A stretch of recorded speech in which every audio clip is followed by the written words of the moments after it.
Ayan mga ka-viewers, no, gumawa po ako ng cylindrical hangings, no. So ito yung ginawa ko, DIY. So ayan, panoorin niyo po kung paano ko po ginawa to. Malaking tulong po to sa inyo. Ito, familiar pa kayo nito mga ka-viewers. So tara, panoorin niyo po kung paano ko po ginawa. So ito, no, may tubo ko dito. Nag-cut na ko ng dalawa para makuha nyo, para hindi po ihaba yung video natin mga ka-viewers.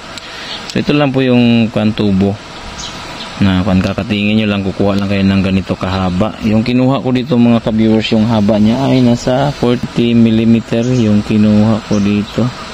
So dalawang 40 mm, so ganito, dalawa, yan.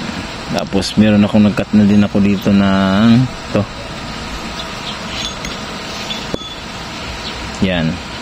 Pagkatapos isalpak nyo lang dito yung isa, ayan. Tapos welding nyo dito, i-welding nyo, no. So ayan, natapos ko na po siya na welding, no. Ayan. So ayan mga ka-viewers, no, tapos na po siya, no. So ito na po siya, ayan.